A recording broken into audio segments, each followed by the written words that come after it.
Welcome to the show. The supplemental is about humans. First layer humans. First who layer I don't think humans. anybody listening has met yet. Yeah. And Greta only talked to, 4 times? Yeah, don't worry. Only a few of them are alive anyway. Yeah. Most of started them burned. with as many as the goblins, but then problems. Yeah. They got attacked by a demon who was just pissed that, things weren't going her way. Yeah, so she, killed the everything? All of them. Except for, a small handful. Yeah.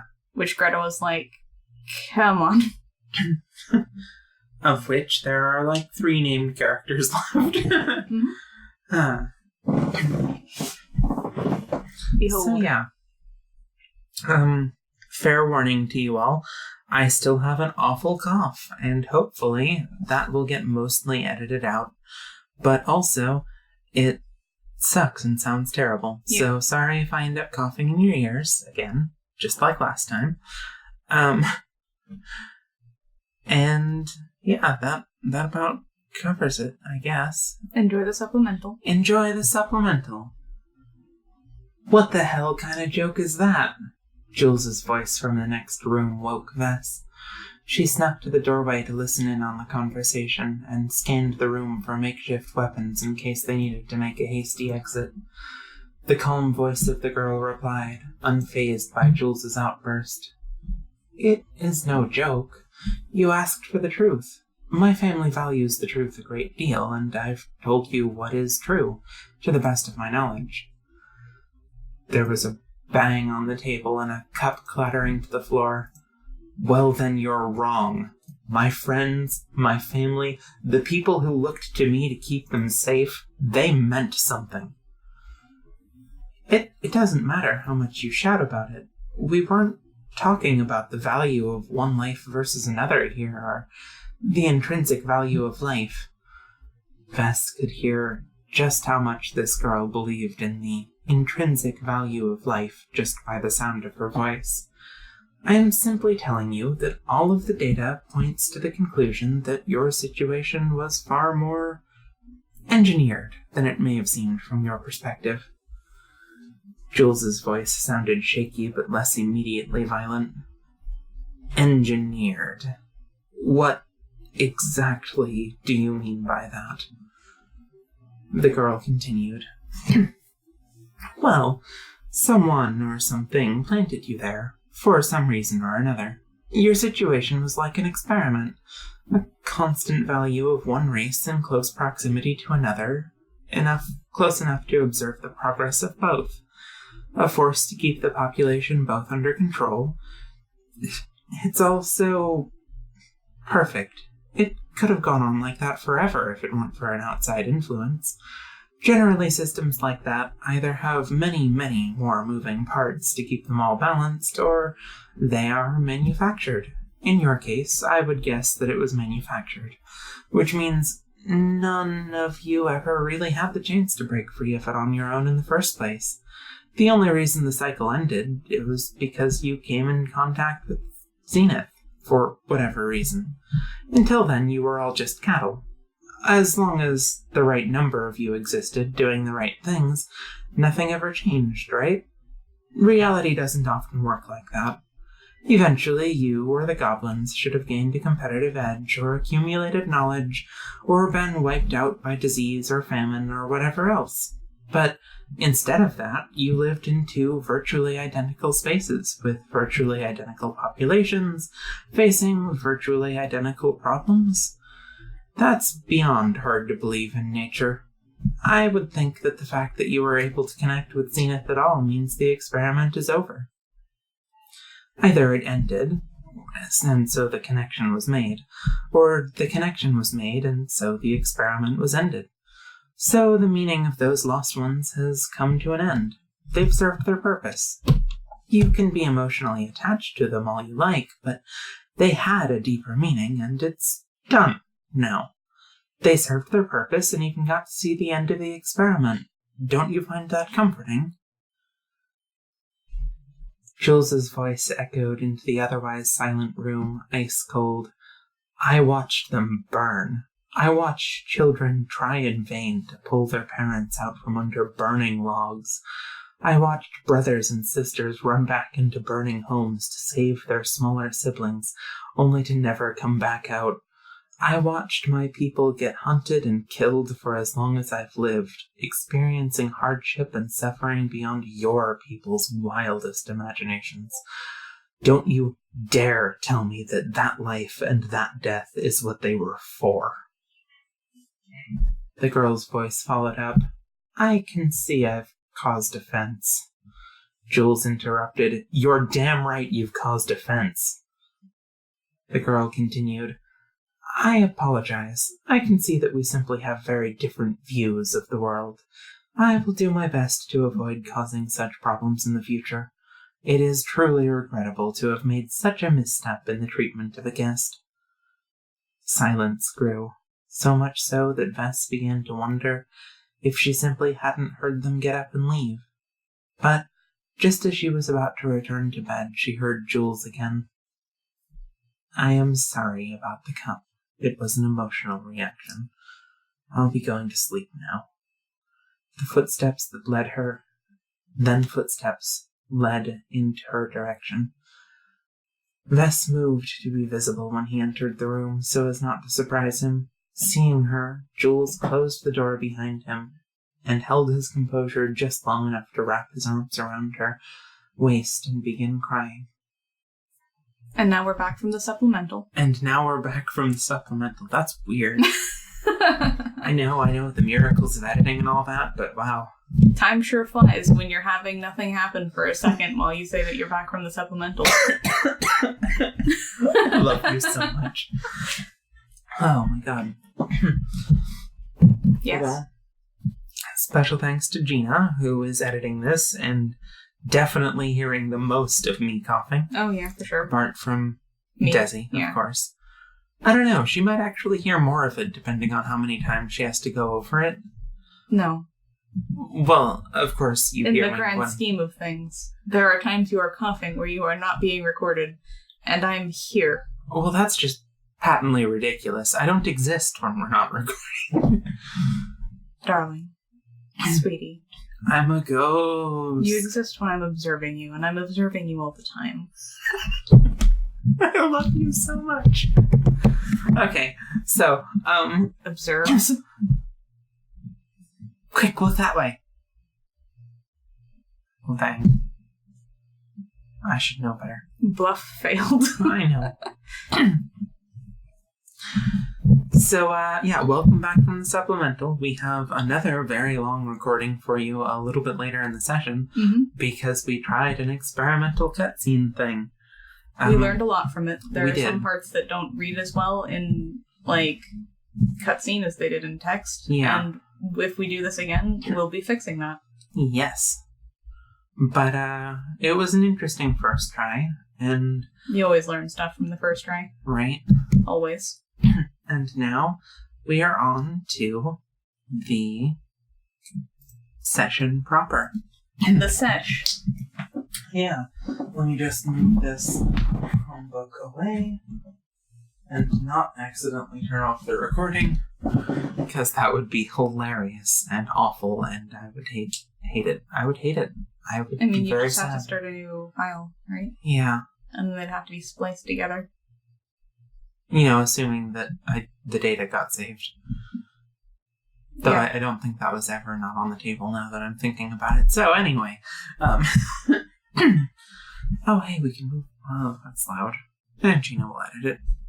Sorry, Gina. You say, after, Coughing in her ear for hours? coughing in her ear for hours and then knowing that you're giving the raws to the people that give you money on Patreon. That's true. Speaking of, also a special thanks to our patrons. Particularly the two that we have right now. Alice and Rosetta. Y'all are darling. Y'all are awesome. And also to Rosetta again for sending us this awesome mic we're recording with. I'm just still pretty thrilled about that. Yeah. Alright, so when we last left off... When did we last leave off? You had gone to sleep. Mm-hmm. Spent some time in the dream. Yep. Leaned your head on Cass for a bit while he was like, "Oh my god, you're so stressed out. This I is had a nice." shower, yeah. Yeah, you did. And then you woke up, and before you really got started with anything, we called the session because I didn't have some of those things planned. All right. But now it's a week later, and I do. So, what you doing? Well, first, I awaken. I rise from my sleeping form. Excuse me, roll for opening your eyes. No, that was a joke. You don't actually I'm going to throw a piece of dice at you. Oh. What do you think? Okay. One of the metal ones? Well, that would make the most sense, but I would also prefer that you didn't. Oh. 2. I guess you lived this time. 2. 2 is the number of eyes you open. You say, closing your eyes? What's wrong with you? It's the All right. count. Anyway. Okay, so... You're a dum-dum. You get up. Mm-hmm. Colette and Coralie are, of course, They magnetize once I get out of bed. They do. It's true. You get out from between them, and by the time you look back, they're cuddled up with each other instead of you. Neat. While they're sleeping, I tie their tails together. Oh, that's mean. Mm-hmm.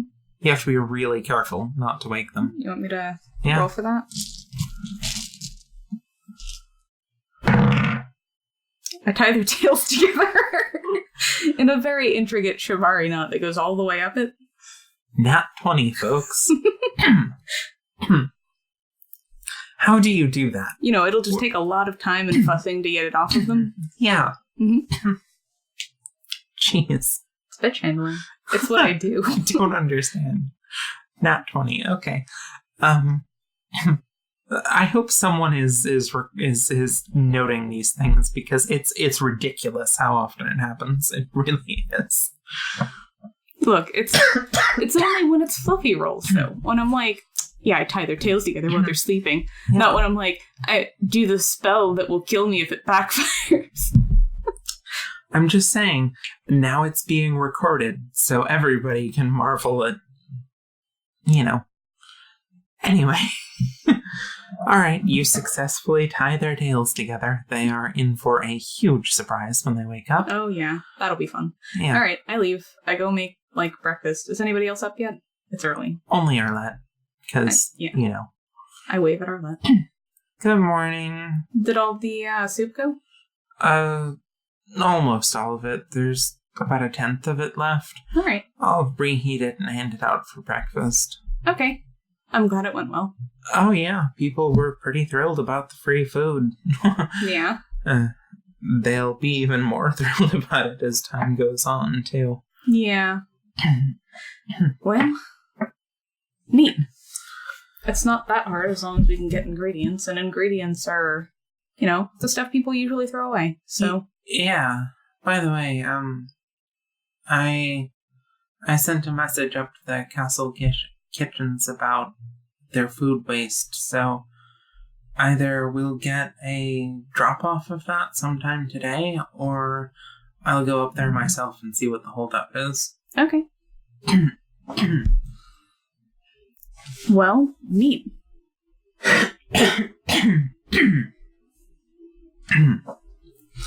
So, yeah. Let me know. Sure thing. What's your schedule look like? Well, I'm gonna run all the gobs up to their jobs so they know where they are. And, Gob jobs? Yeah. Huh. I mean, I got a bunch of apprenticeships, so, Yeah. There will be one here, learning from you, who you already know. So, that'll be easy. But I already know the one? Yeah. Who is it? Maura. Oh, Maura's a darling. That'll be great. Yeah. Okay, well... He's a sweetie. Well, yeah. If there's anything you need my help with, just say so. Yeah. I'll be around. I hand her a list of ingredients. If you can get any of these, they'll help with the Anita spell. Oh, well, she looks over it. What is on the list? Let's see. The Needly Stitcher is on the list. A funnel The puzzle. Eternal Fortunes, just a whole bunch of them. A, elixir pitcher. A chain that is circular and long enough to run between at least 5 people. Yeah. A small satchel. The number of those that we'll need depends on how many people you think are coming to help bring Anita back with the focusing thing. Okay. We need 1 per person that's involved in that spell. Yeah. And, let's see. Chalk would be good. Alright, consider it done. Awesome. When do you need it by? By the time I'm doing it. Which, ideally I'll see all the goblins off, check on the humans, and then be back and do that. So, around noon? Around there, yeah. Okay. That seems about right. Alright, well then, around noon. Also, I don't know for sure that it'll get caught up in the crossfire, but she might lose her shed. I'm using that as part of the containment. Yeah, I guess that makes a lot of sense. I hope it won't, but also it's gonna need to be a pretty strong containment spell, and she might lose her shed, and I'm warning you ahead of time. Alright, well, that would suck, but we'd just rebuild it. Yeah. Realistically. I figured. So, hopefully it won't happen, but if it does, it's no big deal. Yeah. Alright, well, I'm off to do that. I'll probably try to be back by, 11 or something, so we can do that focusing in the dream thing. Yeah. If you can have people here for that. Alright, yeah. No, that's fine. I'll make sure to kick out all of the, customers around then, too. Yeah. Tell them to come back after some hours. Yeah, probably dinner time. You'll probably want some time if it goes well. Yeah, I figure I'll probably just leave Colette in charge if... Yeah. Yeah. Alright, well, I'm going to go get started on my day. First, I'm going to make some food. Alright. It's mostly just oatmeal with some fruit. Alright. I leave that for people to dish it to themselves. Arlette made you a lunch, because she's been doing that. Well, I'll be here for lunch, so I put it in the fridge. I eat some oatmeal, and then I hightail it out to go see the gobs. Alright. Well, where are you going first? I'm gonna go to Northgate, because that one's the most rowdy, so I figure I'll just help out as soon as possible. How kind of you. I know. Alright. By the time you get there, Izzy is asleep on a bench, and the goblins look like they're just waking up. Neat. I throw together a quick breakfast with stuff that's there, so toast with jam and a few eggs for the ones that are going up. And then I rouse them. Rouse them? Yeah, I get them awake. Oh, well, the gobs are awake. Oh, okay. Well, you said just waking up, so I assumed they were in drowsy state, and shakes them. Oh, God. Well, they are awake, but they are looking pretty groggy. I put a plate of food in their lap, and I'm like, all right, it's time to get ready. You get a lot of goblin kids thanking you, and Izzy is out cold. I put a blanket over Izzy. All right. All right. After I get all the gobs together, I shuffle them all down to Eastgate. Okay. And repeat the process. Basically, I'm up early, so I can have most of them ready by the time places are actually opening. Yeah. But it takes a bit to get all the kids together. Yeah. You're only bringing up the ones that are, working. Today. So. Yeah. Okay, yeah. Okay, by the time you get to Eastgate, that group is still sleeping. You can tell that Caspar's got them, sleeping in a pile in, the center of the room. I start plucking them out. I'm a gar. I'm good at plucking people out of piles. Yeah.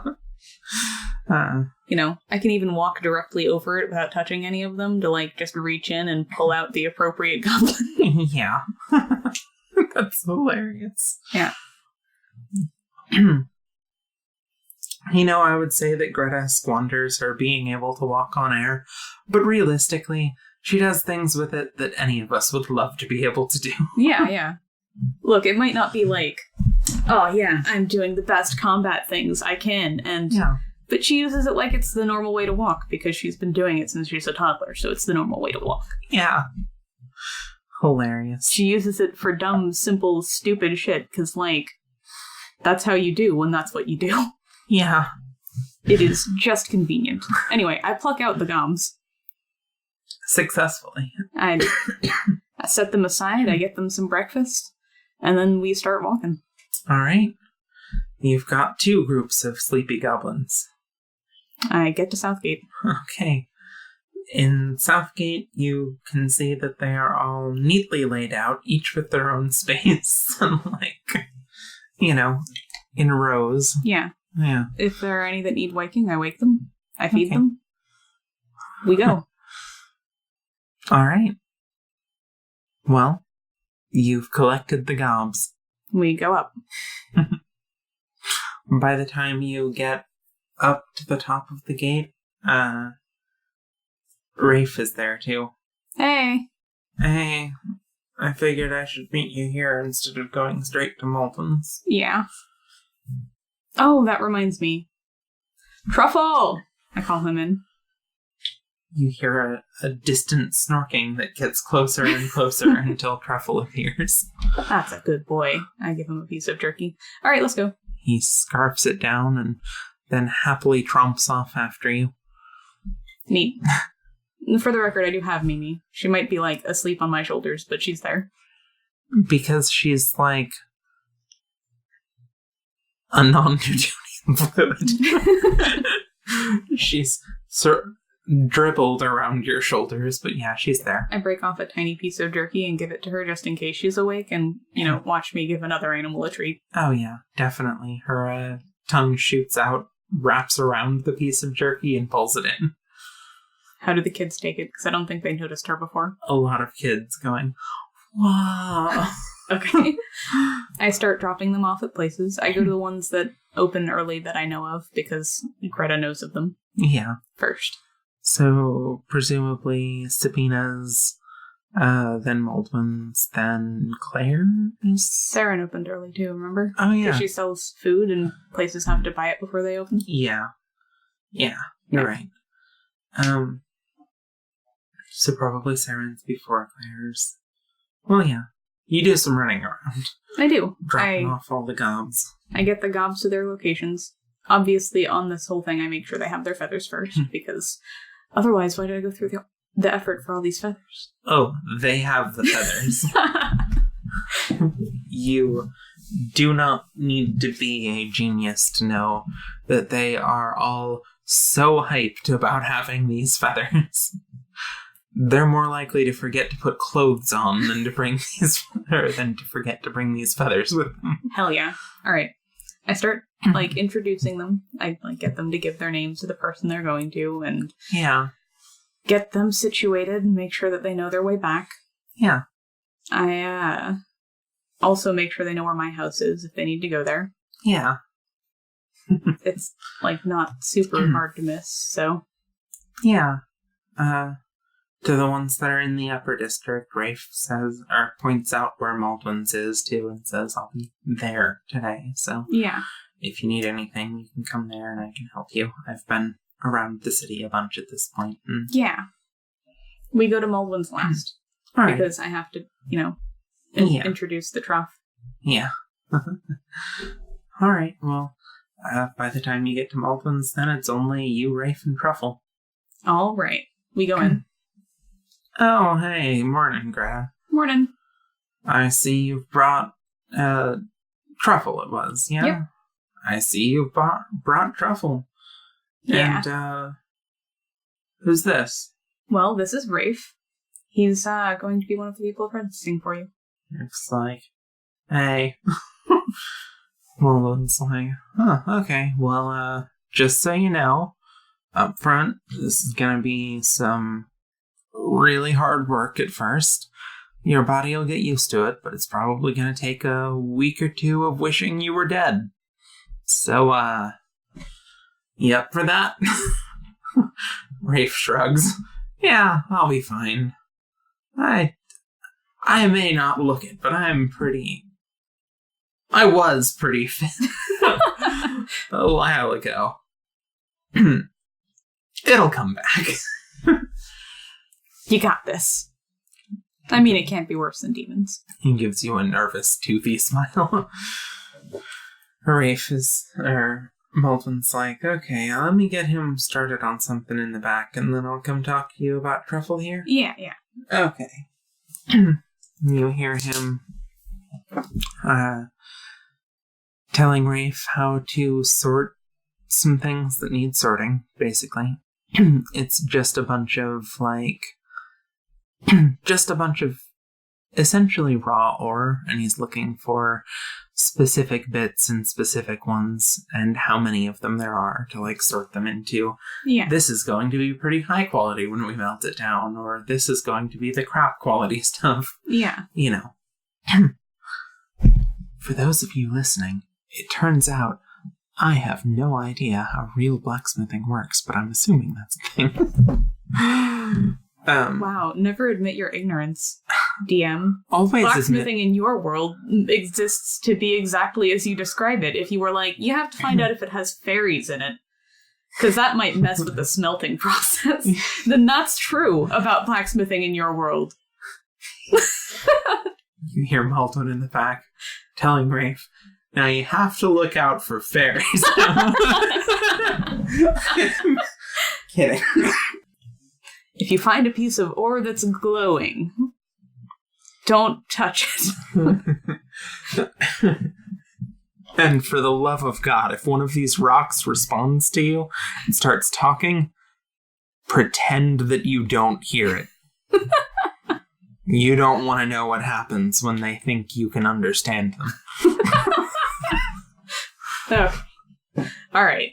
I'm assuming none of that was canon. But if you the want last it to be... bit. Okay. Oh, yeah. You hear Rafe be like, talking? Baldwin's like, yeah, if they think you can actually hear them, they'll attack you. Look out. Oh my god. Moments later, of Rafe staring way too close at a rock, Baldwin's like, kid, I was joking. You hear a frustrated, I know that! Baldwin comes back out. Okay. You know, it's part of their culture to believe whatever other people say. Oh. Well, that's extra hilarious. Yeah. Oh, right. When you get a minute... I mean, you said they'd been running scared from you? Yeah. Hey, Rafe. Yeah? Do you know why people run away from Baldwin? Oh, it's because he looks like a demon. Just that? Yeah. That's the only part, even though they came in here and were fine until then? He looks like a demon. I guess. I mean, there's plenty of people in the city, though. Yeah, but none of them look like him. I look at Baldwin. He looks pretty normal to me. Not his leg. Baldwin's like, that's rude. Rafe's like, sorry, but you're asking me questions. Why does his leg stand out? It's a prosthetic.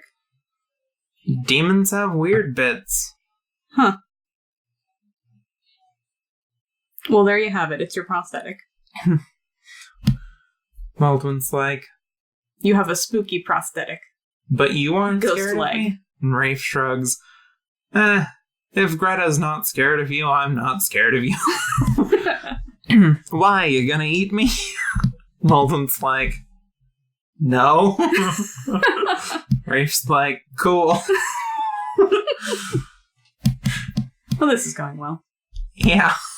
All right. Well, this is Truffle. Truffle's very well trained. I show off some of Truffle's tricks, including sit. So proud to be shown off. That's a good boy. He's like, yeah, I know how to sit. What now, stranger? You know, except without the talking. Yeah. Impressed yet? I rolled over. I mean, with the stuff he grows on him, that is pretty impressive. Right? I give Baldwin the treat bag. He learns quickly. And try not to teach him things you wouldn't want him to know on accident. You know, like, if he does something that you think is cute but not good, don't give him a treat, because he will think it is good and not just cute. Oh. Yeah, that makes sense. I can, like, give him a pat on the head, though. Yeah. Yeah, okay. He's a good boy. He's just too smart for his own good sometimes, and assumes that you're teaching him most of the time. Huh. That's kind of cute. Yeah. He got real chunky for a bit there because people would, like, feed him snacks. Down at your restaurant, Yeah. right? Yeah, I bet. Whenever he came over to them and looked cute. And that was... He ran that for a while. Yeah. Yeah, that makes sense. Alright, well, If you get the chance, either have one of the goblins that are working with you bring him back down to Southgate, or bring him there yourself. He usually hangs out there. alright. The restaurant, that is. Question. There will be some days that I close up late enough that the gates aren't still open. Is it okay if he just hangs out here on He those can- days? Hang out here, you might be able to get Lillian to come pick him up. I know she's very attached. Yeah. Alright, well... I'd offer to just have him brought to my place, but again. Oh, I don't mind having him here. Okay. I just, Also, if you have anybody working here on days like that, well, if they can't get back down to the gates, that's where I'm housing most of them right now. Right. I'll go talk to a guard then. Okay. once you're done here, and I'm certain this kid's not gonna melt his hands off. Yeah, that'd be good. It's an expensive fix. Yeah. You say that like you didn't just... You can have that back if you want it. Oh, yeah. I know. Okay. It's...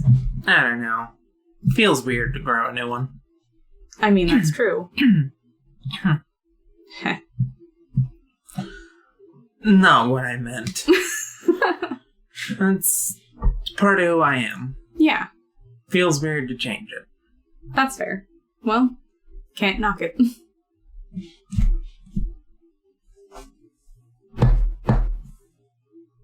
Yeah, I can. Greta tries very hard to keep a straight face. Yes, you can. Alright. Well, neat. That should be that, I think. Alright. See you later, kid. Alright. Let me know how it goes. Yeah. I head out. I gather eternal fortunes on my way home and go home.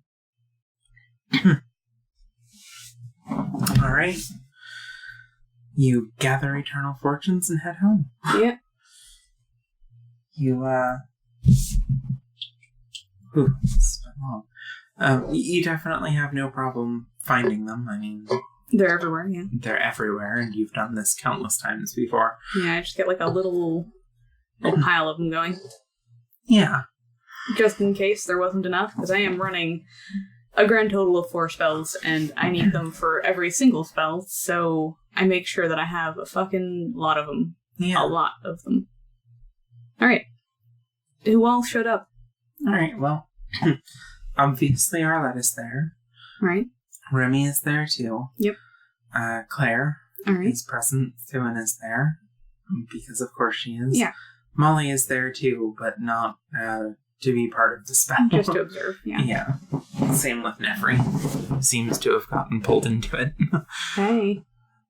Hello. Is this everybody?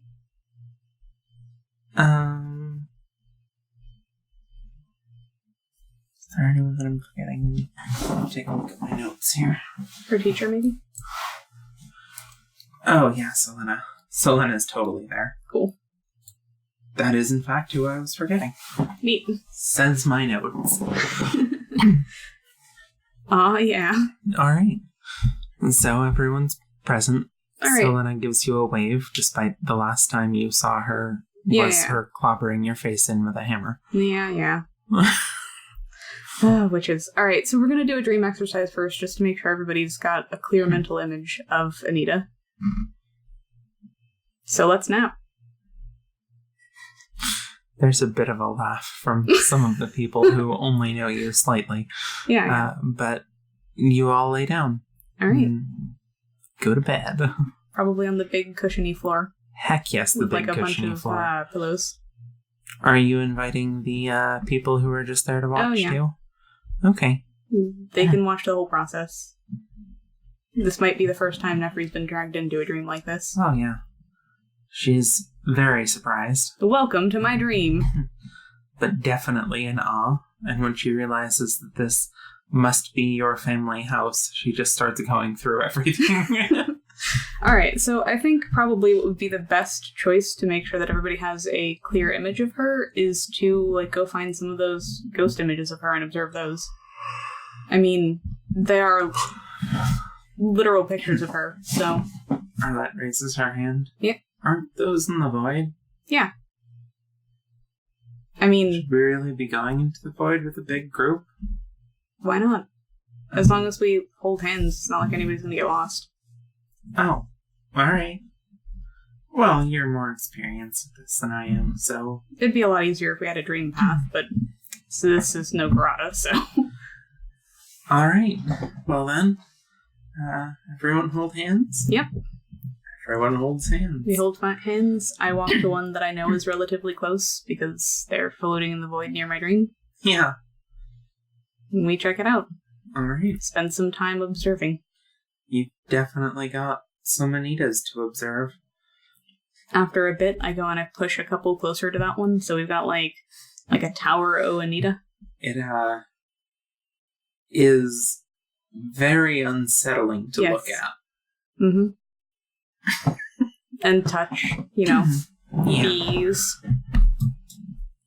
You probably have the thought that Hroth would approve. Yeah. Alright, well, here we go. We got one standing Anita and one sitting and eating something Anita, so... I mean, that seems like a pretty solid standard to go by, right? Yeah. Well, let's just spend some time making sure we remember it. Everybody sits and looks at Anita's. Greta attempts to replicate one of them using focus. Just, to make sure that she's envisioning the details correctly, and she goes back and, corrects them where she's wrong, etc. Basically does that until they're indistinguishable. Yeah.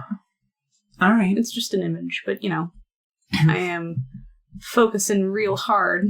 Yeah. Being like a painter looking back and forth. Yeah. Holding up a pen, being like... Yeah. Alright. When I'm done, I ask everybody if they feel confident. You get mostly yeses. I wait for any stragglers, and then we head back to my dream and wake up. Alright. Y'all wake up. Alright.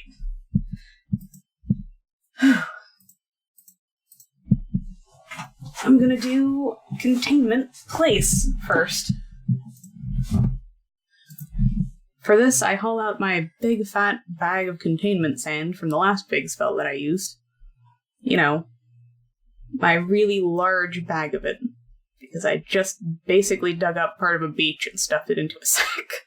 Yeah. Containment beach. Yes. Precious. Alright, well, anyway.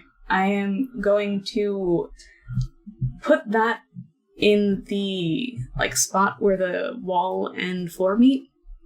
In, a thin, perimeter. Alright. I'm gonna put an Eternal Fortune nailed into every corner. With the nails. Of course, with the nails. I take a fragment of the inn from the room that they normally sleep in, and have that at the door, because that would be considered one of the weaker parts. Yeah. I have another one at the window, and over the hatch no one knows about. And in, a couple of other places, just to make it seem like I am spreading them out. Yeah. Basically evenly throughout the area. Also a picture of elixir. Alright. Because that's containing a magical force. Yeah.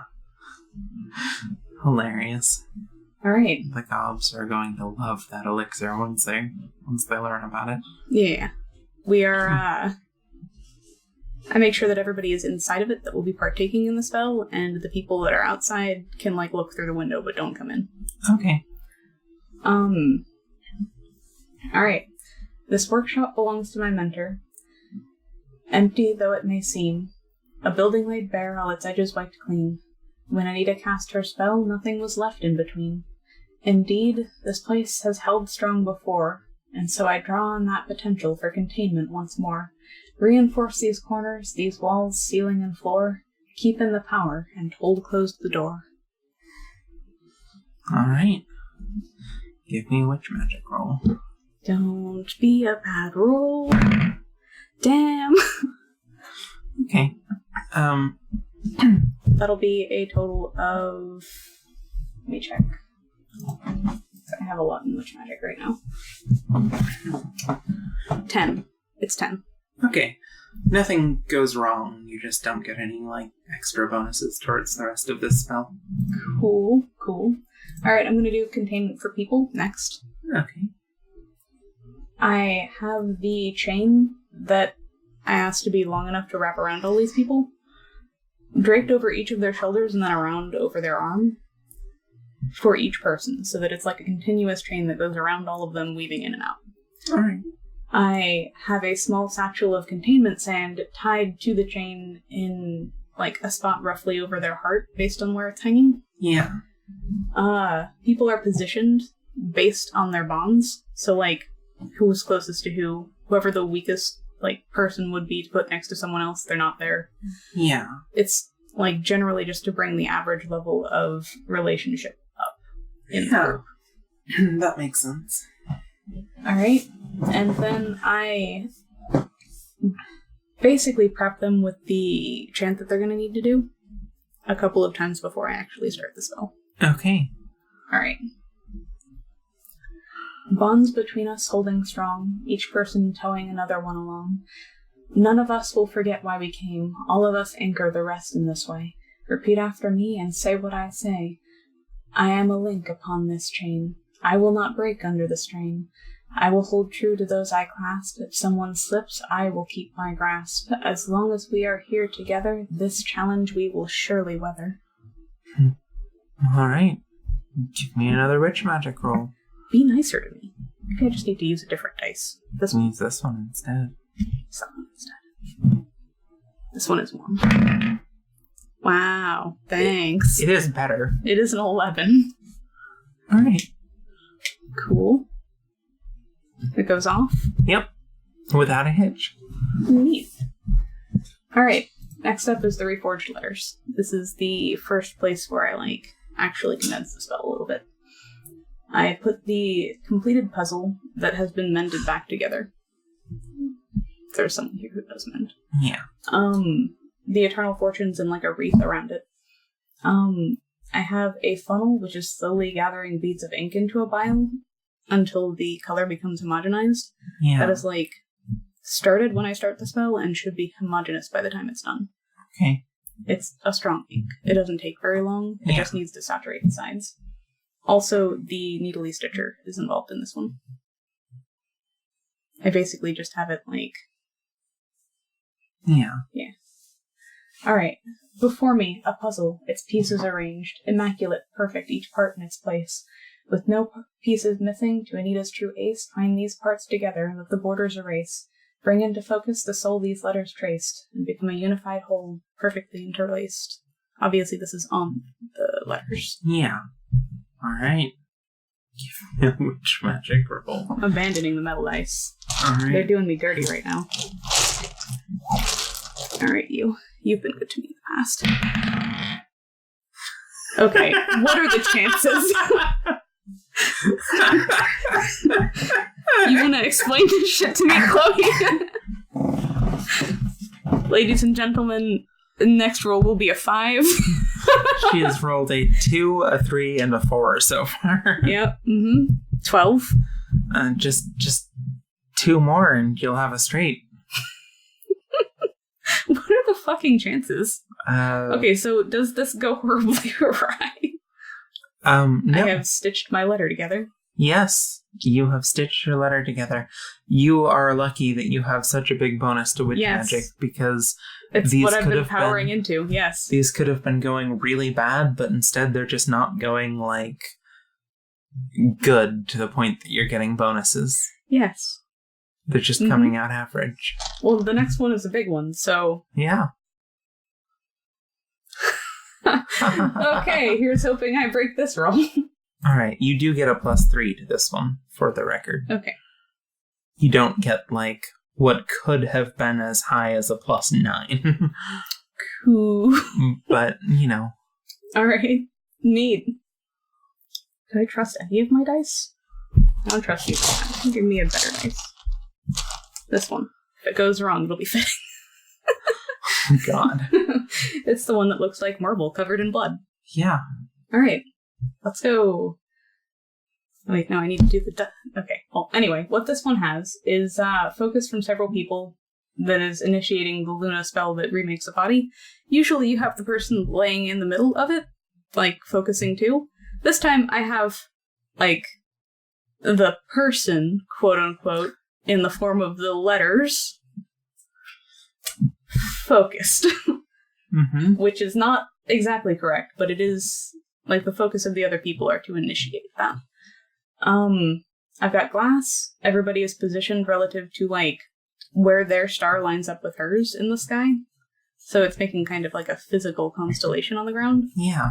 The letters are in the middle. The gem is on top of those. There's a small light underneath it that is reflecting out the image of her. There's more elixir. Because of course there is. Yeah.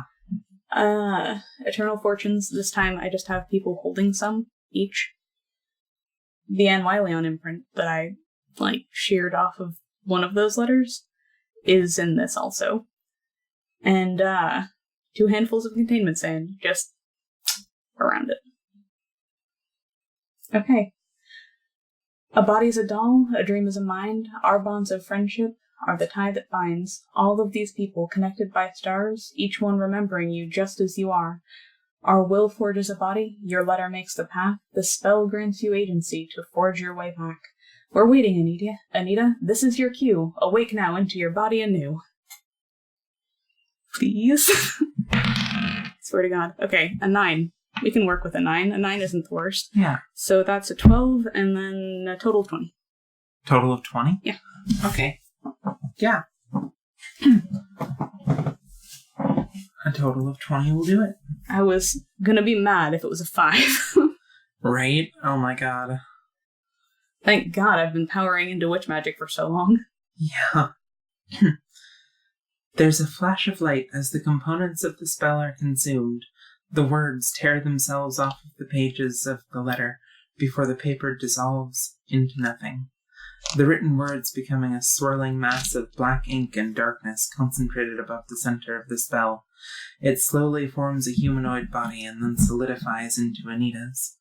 A million images of her flow from the stone, pouring into her newly formed body. A hollow, static-filled scream encompasses the room, while the body convulses. Before suddenly, it was over. The body fell to the floor and was still.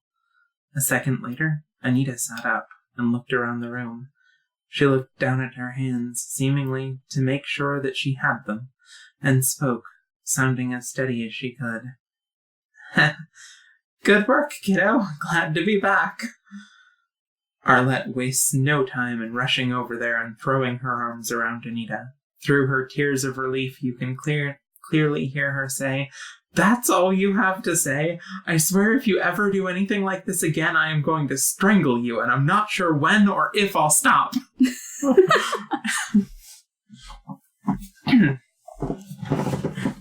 Thanks!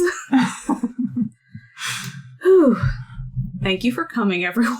Just about everyone looks relieved that it seems to have worked. Anita's looking dizzy with Well, brand new body. I mean, you gotta break that thing in. Yeah, with it's Arlette, fresh. Overwhelming her. Yeah. Well, I should probably let the married couple have some time. Just about everyone has the I guess emotional literacy to just, leave the room, except for Suen and Nefri, who are both just standing there watching. All right, you two. I drag them out by their coat. Okay. All right.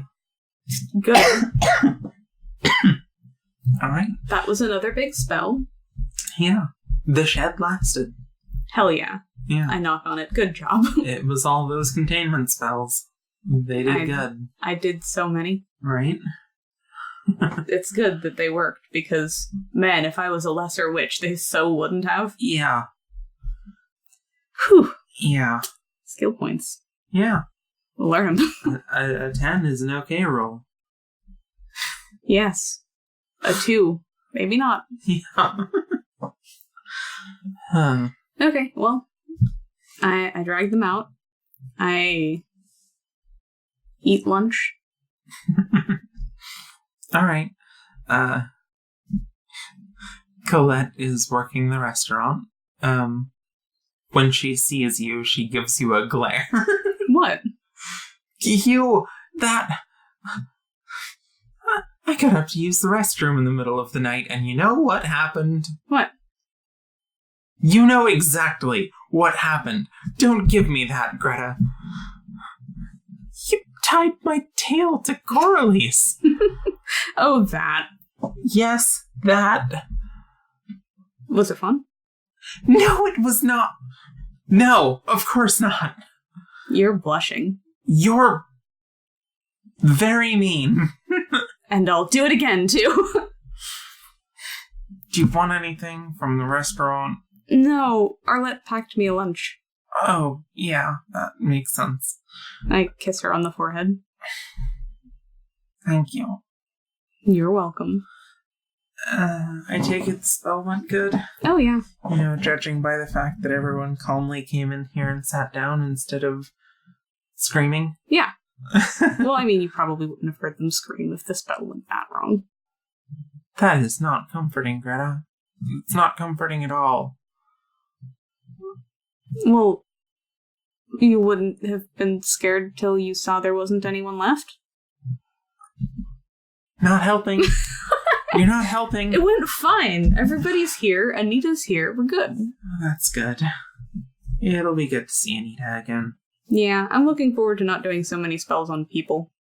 Yeah. I pat Mimi. Yeah, can we go back to the days when you were just poisoning my food? I didn't poison your food. I enchanted it. Mm-hmm.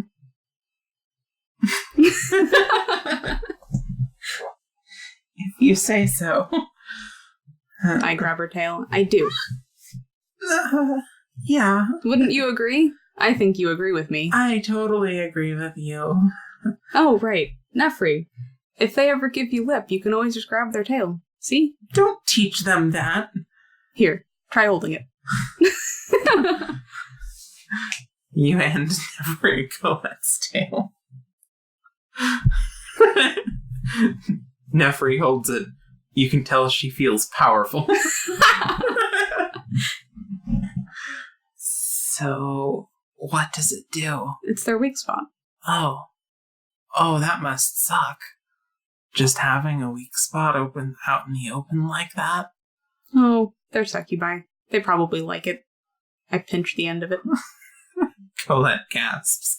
She's like, it's not like that. I mean, we have so many strengths in other areas that it just I mean, obviously you had to have a weakness. I twisted a little.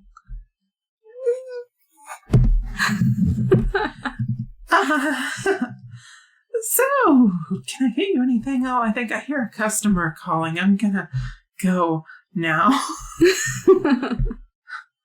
Psst, that means let go. I let go. Nefri's like, I believe it's customary to say please. What a good girl. Colette's like, please let go. Nefri's like, okay. Colette practically rushes to go to help a customer. Yeah. Yes. Succubi. Okay, so do you have anything else planned before the thing? Well, I already got the gobs to their day one jobs. Mm-hmm.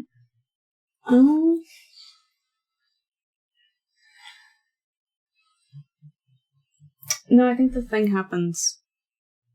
Okay. I mean, I guess there's like a couple of hours that I let them dick around for a while. Alright. And then I have to get Elise and... Yeah. Well, during that time, Suin approaches you,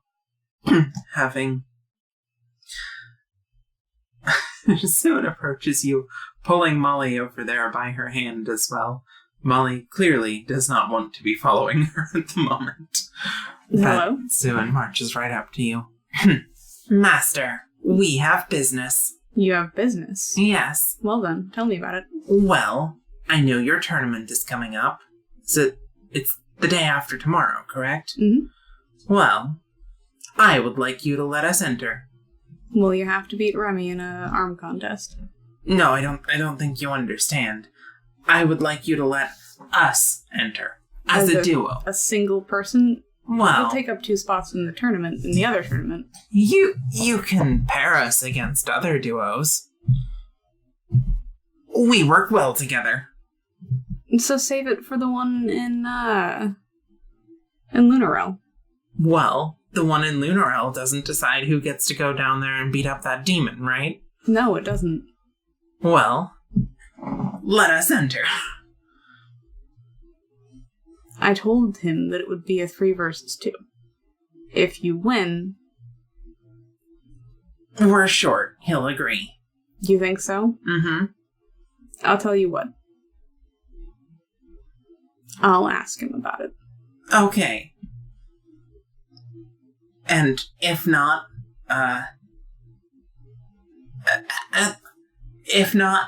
then you fight us. Why? She says we, but Molly is like, we want to test our strength. I mean, I can spar with you anytime. But if we do it at the tournament, there will be people watching. Yeah? There needs to be people watching. Oh, you got a component you're looking for? Something like that. Maybe we can do a warm-up round. All right. But ideally, we'll take part in the tournament. Yeah. Tell you what, if we can beat the 2 people that you end up with, the 2 of us, take us instead.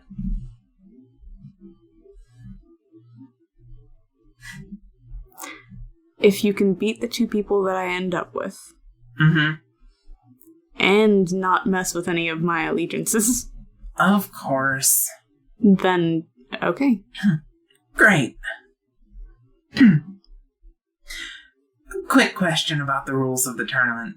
Is magic allowed? Yes, but don't do magic that you can't repeat against the guy that we're going to be fighting, because if it's not useful in that scenario and is only useful against, say, people that we know, I don't want to be hindered by it. Naturally.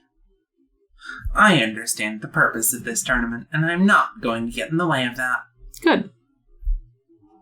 Molly's like, you don't have to say yes, we're not really that invested. And Suin's like, shh! We are absolutely invested in fighting our little hearts out. Just don't forget your other assignments, darling. Of course not. Or do I need to train you some more? To this girl over here that she's stronger than she thinks she is. Yeah. So, we're gonna beat up someone strong in front of a bunch of people. If I beat you, that's not going to work. Do you remember the last time we fought? Where you didn't hit me at all? Excuse me. I have gotten a lot stronger since then. Oh, have you? Mm-hmm. And besides, there'll be 2 of us. Yeah, that's true. Still, it's not a good look for me to lose, either. Well, that's true. If it gets close to it, don't worry. I'll make a big show of letting you in. That's so silly. I can make it look genuine. Uh-huh. I'm sure you can. That's not what I'm commenting on. Oh. You want it to be in front of everyone. Yeah. If it's not in front of everyone, she'll convince herself it was all in her head. Molly's like, it is all in your head. Oh my, it's all in your head. I look over at Molly. Molly, I think you could do pretty well, honestly. I don't know if you could, beat me or Suin. You certainly have a long way to go. But you're not at rank 0. Maybe with proper training, but... Proper training and time. Yeah. Never underestimate how good time is for a witch. Just because of experience? Experience? Or are you talking about prep time? Preparation. Ah, yes. Well, of course. Are you going to tell me that if someone told you that they were going to stab you in the back in 2 weeks, you wouldn't have had, a million ways to stop them by the time that time rolled around? Oh, of course. Yeah. I could totally, I wouldn't want to test it. You wouldn't want to test it, but you're immediately confident that you'd be able to stop them. Yeah. I'm, pretty sure anyway. Yeah. Fair. Just imagine the you of, 3 weeks ago thinking that way. Oh, okay, good point. So I'm getting better, but I'm still, it's different than getting in a ring and fighting someone. Yeah. I'm not a fighter. Suin's like, of course you're a fighter. Don't worry. You'll do fine. If you say so. I do. I have confidence in you. You're one of my students. She looks a little embarrassed. Yeah. I'll do my best. Yeah. But really, feel free to say no about this. It's really not the point of the tournament that you're running. We could always find a different time. Well, if you don't want to do it at the tournament, maybe we could do it in front of all the goblins. I'm sure we could get a ring of them together. I'm sure they'd be pleased to watch. Yeah. Okay, that'll work. I look at Suin. Suin shrugs. I still want to enter the tournament, but I can do it as a solo if that's going to cause problems, and we can do with the goblins. Yeah. Yeah, that'll work for my purposes. All right.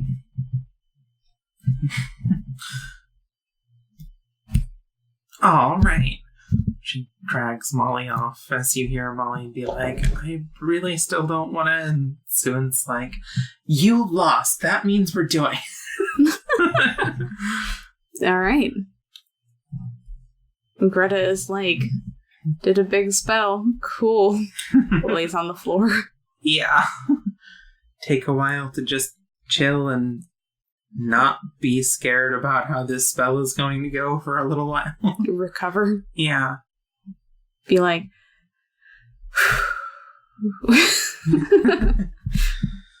All right. Right up until it's time to have some serious talks. Yeah. So you're going to gather up Elise and Anita and bring them down into my room, basement. Okay. Lock it off with no one else in there. And that's where the thing starts. Yeah, I'll have Mimi on the top of the door, preventing people from getting in. That's adorable. Yeah. You can just imagine if anyone tries to get near it, her standing up, all of her fur on end, and be like, no one enters. Yes. Mimi's such a doll. Oh, yeah. Such a sweetie. Sweetie Mimi. Okay, so I don't know if our intro is going to get cut or whatnot, but we had an experimental kind of cutscene for this next conversation. We'll see how it turned out, but there are already things that we're like, yeah, we could have done that better. Oh, yeah. But, bunches. Enjoy it anyway for what it is. And, yeah, I think that'll be the end of the session once it's over. Greta closed the door behind her. Well, above her. It was a ceiling door. The entrance to her room. Whatever. She turned the lock and descended the last couple steps. These walls are pretty thick, she said, tapping a knuckle on the stone. We shouldn't be overheard by anything mundane. Still, if you two are up for it, let's meet in the dream. I have a secure room we can use. When Anita and Elise agreed, she gathered them both into her dream. Anita, you've done this before. You know the drill. Greta took each of their hands, one to either side of her. Elise, close your eyes. Don't open them till I say to. When both of them had closed their eyes, right then, follow me. Greta closed her eyes and began to walk, towing both of them behind her. 10 steps, 15, sometimes the path took a little longer to manifest. She suspected having 2 people along made the entry harder. Hard cobble shifted into a cushioned floor. The atmosphere changed. We're here. You can open your eyes now. The room looked almost like a reading nook. There were a couple of couches, a chair, probably too many pillows and cushions, shelves of books with no text, a false window emitting a pleasant evening light. She had the letters she had received from her family on a small, ornate end table, along with several components she had gathered in the dream. In the center was a bright white cord which stretched infinitely in either direction, branching and shifting like a living thing, which hurt a little bit to directly look at. Greta sat on one of the couches. This place is as secure as it gets. I'm not sure there are people who get in here even if they use witch magic, given how close it is to the timeline. So, let's talk. Anita made herself comfortable, creating a near-perfect replica of her lab chair and plopping down on it. Oh yeah, got plenty to talk about, but first the truly important bits. You would not believe how nice it is to have a body again. I mean, apart from the obvious benefits, like getting to exhaust my wife. She gave Elise a brief wink before continuing. But for not having, skin and bones and stuff to feel awkward with, you would be shocked at how uncomfortable it is to be non-corporeal. Don't try it if you ever get the chance. Take it from me. Or, at least, if you do, get a damn amazing component out of it, yeah? Anyway, thanks a million for putting me back together. Gotta be honest, you worked quicker than I thought. Figured I'd have been gone, at least a few months. Maybe as long as a few years, if other business got in the way. After waiting for the inevitable quip back, she continued, eyeballing Elise. So, now to the awkward bit. What's old Bruce doing here? You trust this girl? Elise took the opportunity to speak up and introduce herself in her current capacity. My name is Elise. My sister Rosette told me to watch over Greta. She's established herself as a friend of the family, so she's currently under our protection. Is that a problem? She glared Anita down while crossing her arms and looming over her chair. Anita barely looked at her before continuing to address Greta. These are the same guys who helped with some of the shadier slave trading business. Not directly, of course, but paid protection and the like. I've probably fought them scores of times over the years. Is bad blood gonna be a problem? Elise stiffened and backed away slightly. What do you mean you fought us? We've never fought you. Finally giving her attention directly, Anita introduced herself. Yeah, hey, Queen of Ice, right here. Don't really go by that name anymore, though. Honestly, I don't know what I was thinking. Kids, right? But if a name is going to be infamous, I am glad it's not mine. Elise retreats to the side of the room Greta is on and stands closer to her, wagging her tail. Oh my, I had no idea the Queen of Ice was also Greta's teacher. That's very interesting information. I wonder why you would just give it away to me like this. My sister will be fascinated to know that you are alive and well and in the lower district. Anita rolls her eyes. I'm telling you because if it's gonna be a problem, I'm dealing with it now. There's a lot of shit about to happen, and not a lot of wiggle room in execution. So, do we have a problem or not? The question is clearly geared towards Greta, rather than Elise, who looked down to await a reply as well. Huh, Greta said, tapping her chin. You know, I probably should have guessed you guys had a history. You did seem really on edge that first time when we went to talk to them about Emma. Greta paused, thinking, and then leaned back a little, looking at Elise over her shoulder.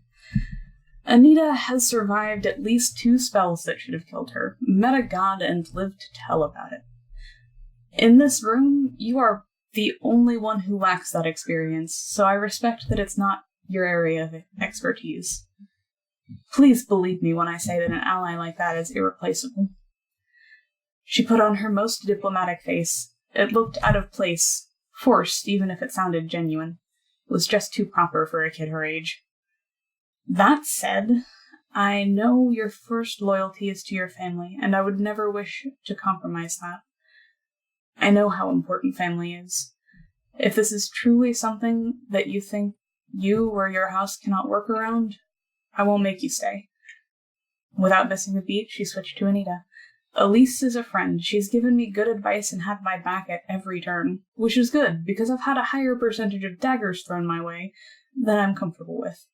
On top of that, the Bruces recently adopted a bunch of orphans that I ended up with. Don't give me that look. If you had seen the cuddle piles I had seen, even an ice queen's heart might melt. Her voice lifted, obviously playful. I'm on good terms with them. The same offer applies to you. If you don't think you can work for them, or work with them, I won't make you stay for it. Anyway, in short, I trust you both. I consider you both my friends, even if you, pointing at Elise, give me a lot of shit. And you, pointing at Anita, spread yourself like a fine sand along the whole goddamn cosmos and leave me to literally pick up the pieces. We can divide up these conversations if that's how we have to do this to make everybody comfortable. But I'd rather just be transparent. It's who I am. After a pause, she added, as an aside, since you both live in my house, you're not allowed to fight each other. Greta manifested the house rules, pointing. See? Rule number 3. No attacking someone without their consent. She nodded, as if that were enough to solve the whole matter, clapping the paper out of existence. Elise broke the ensuing silence after a few seconds of thought. I don't want to fight her. Anita laughed. Yeah, I wouldn't want to fight me either. Silence filled the room again for a solid 10 seconds while the two eyed each other. Finally, Elise broke it again. I can't speak for all of us, but my assignment was to advise and watch over you, Greta. If she's your ally, then I am capable of putting the past aside for now. However, I will be telling my sister what I've learned here today, and I don't know what will happen. I can promise to not personally make an offensive move against this woman. If it's in my family's best interest to make peace with her, I can even champion that cause. But ultimately, that decision will not be mine to make. Is that acceptable, or should I be leaving? That's fair. Anita is definitely my ally. I don't know the extent of what happened between you two, but I hope we can find a way past it. I do think it would be in your family's interest to have someone like her on your side, or even just neutrally affiliated. And honestly, if you both can let go of the past, there isn't much that really needs to change for you to not just be tolerant of each other, but potentially even friendly. I mean, for you guys, it would literally just be staying out of the slavery business and not messing with anyone close to her, which by definition you're, already doing by not messing with people close to me. The groups overlap significantly. Anyway, if you get the chance, please do what you can to make that possible. There aren't many opportunities in life to turn an enemy into a genuine article friend. Coming from the expert of turning enemies into friends, this is one of those times for you, I think. Greta leaned on the arm of her sofa, pausing for a while, and looking awfully thoughtful. Well, you're my advisor. Advise. In my position, would you kick you out? Without even a second of hesitation, yes. Though I hope that you won't.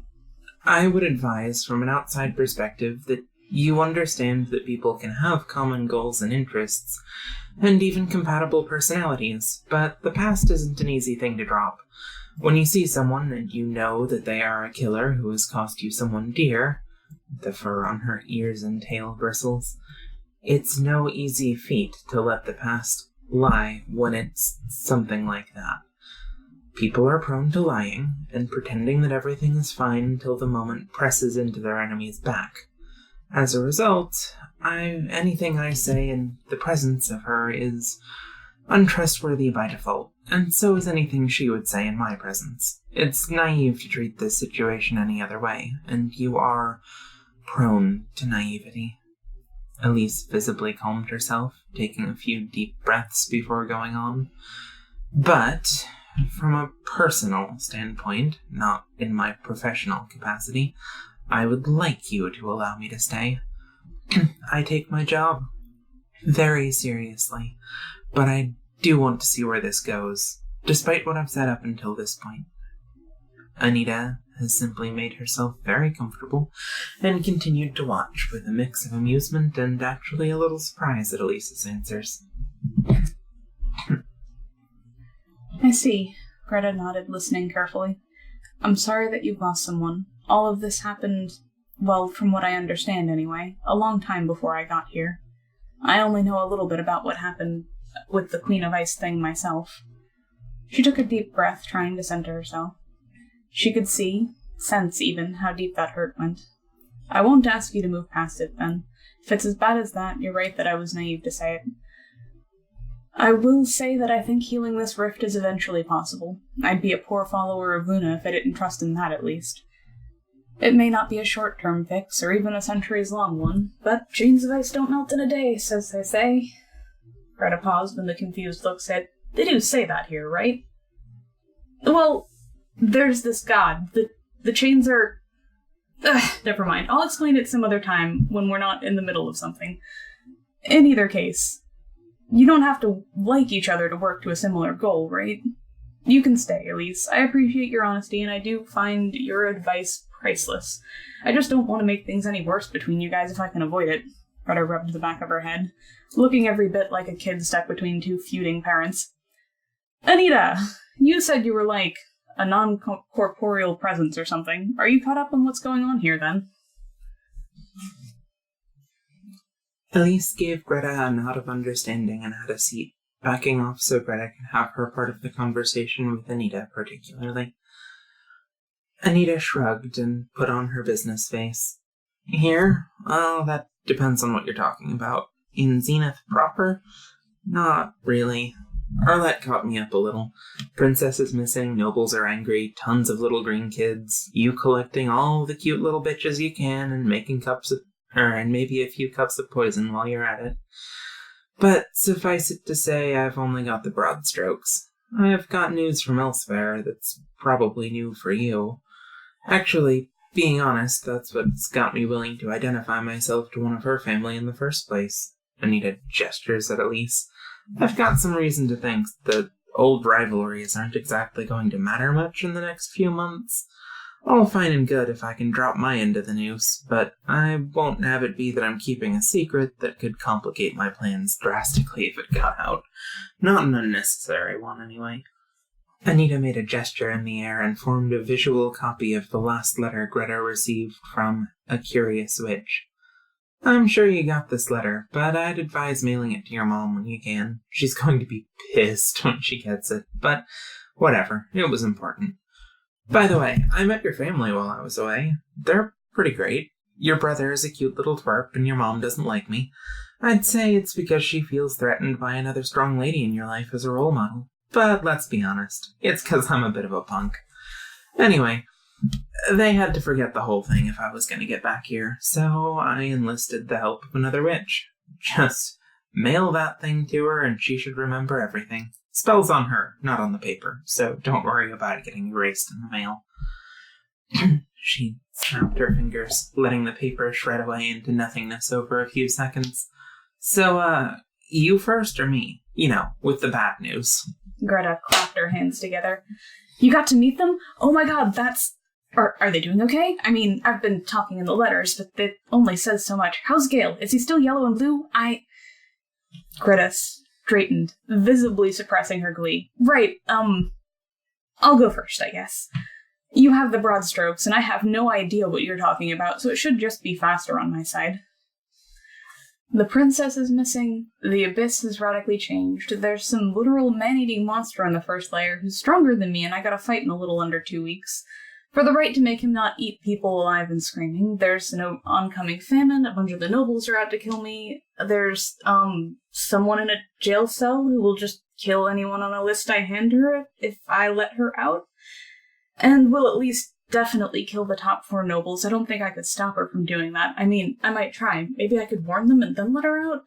I just can't think of any way that they wouldn't take that as a threat and make things even worse. I know she'd just go into the abyss if she couldn't find anyone, though. She's not patient enough to wait around.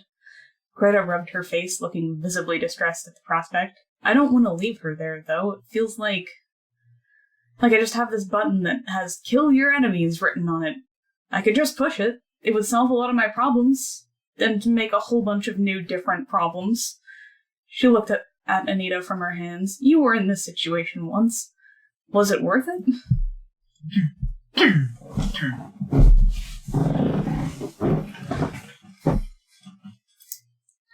Anita laughs loudly.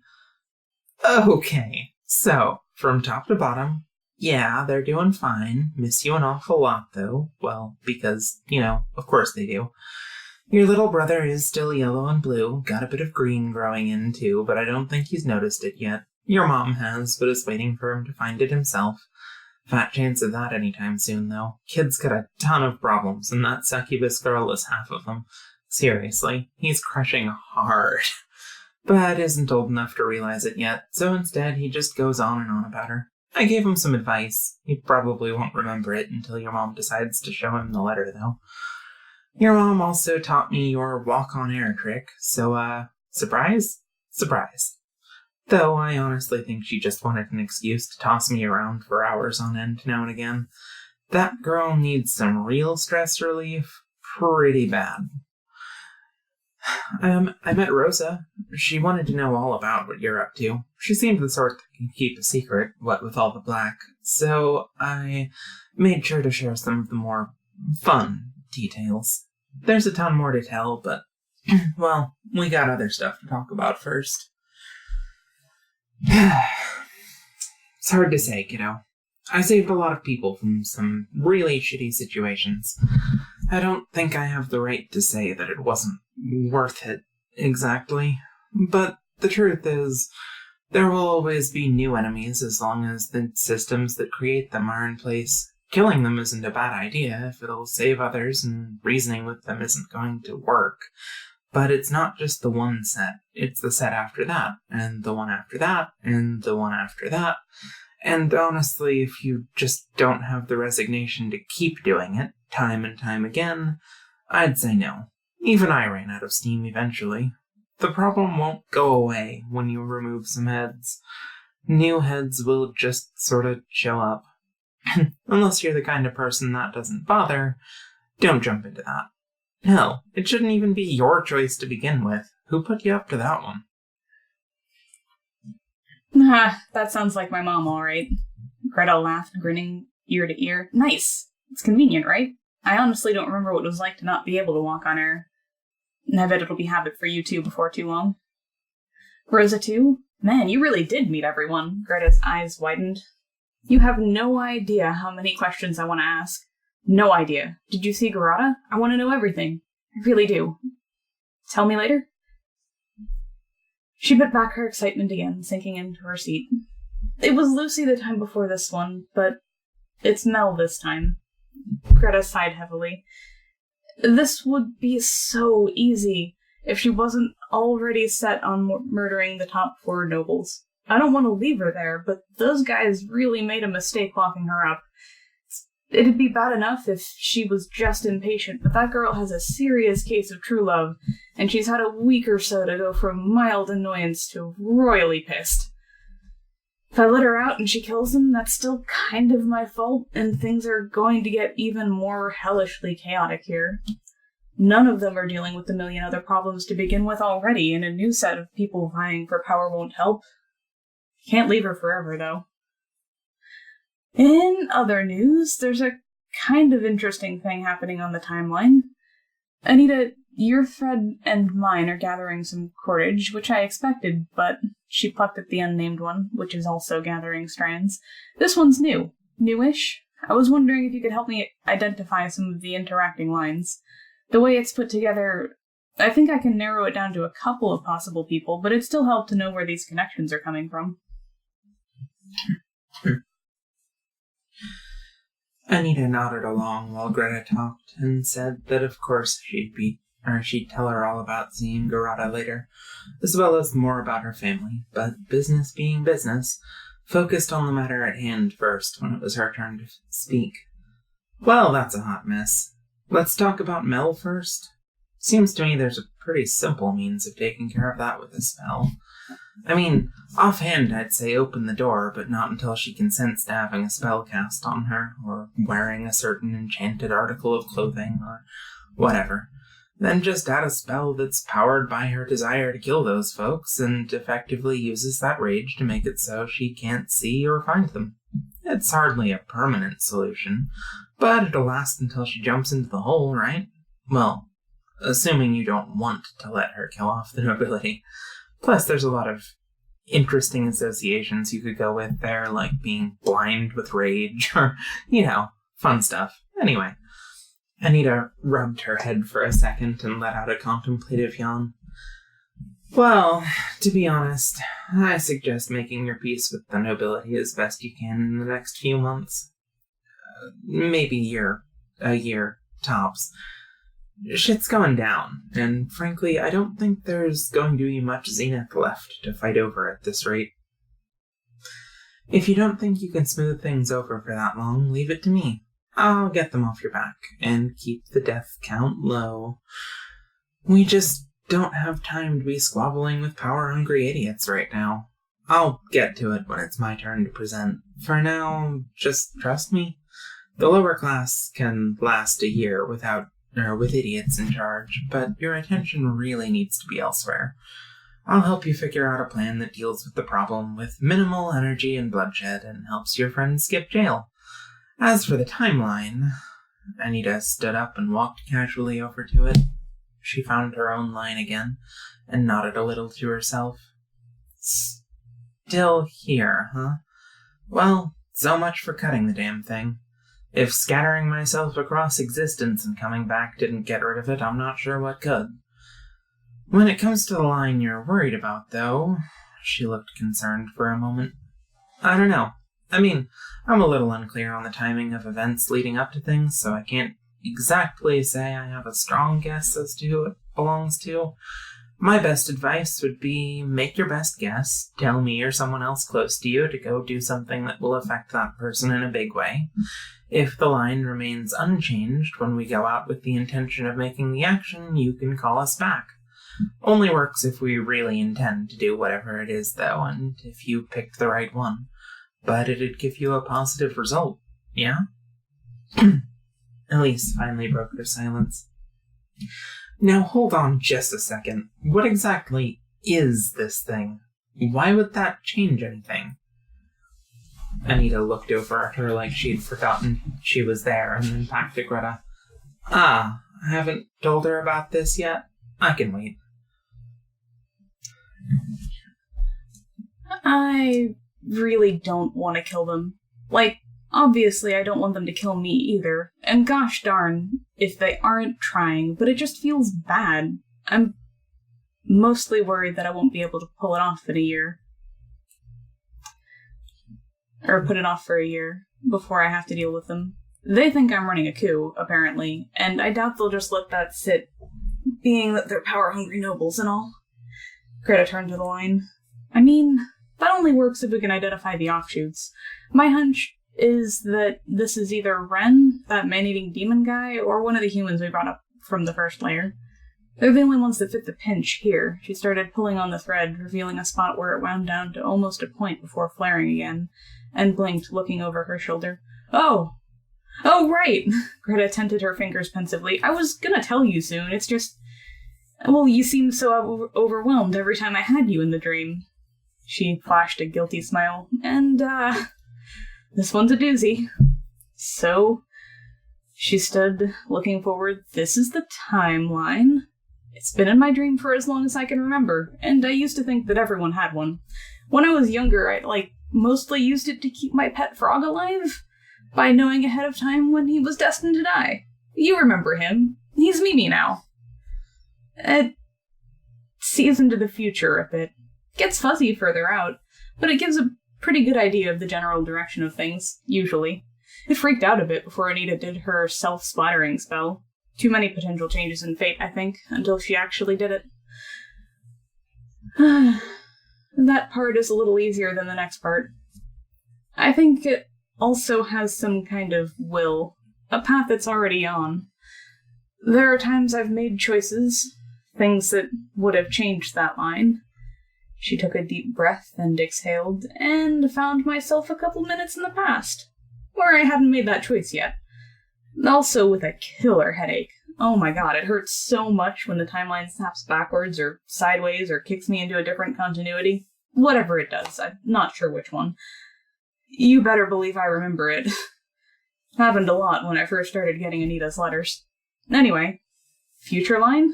Greta pointed in the direction of the spinning, twirling outwards, and past. She pointed towards the firm, definite done bark area, where nothing had changed in a while. If you'd like some proof, I can find a line you'd recognize. Either way, Anita's test would work if I can figure out how to run it. Elise watched Greta explain the timeline while her words flowed in one ear and out the other, with almost no immediate registration. But as it dawned on her that Greta was not only serious, but this was a real thing that Greta had, her composure slowly faded. You can't be serious.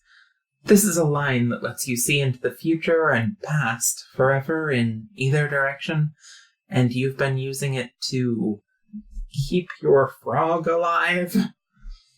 Okay. Wait. First things first. You can see future events on this line, but you can't change them because the world writes itself. So that makes it pointless to be able to see the line, doesn't it? Wait, but if you kept your frog alive... I'm confused. Is this line malleable or not?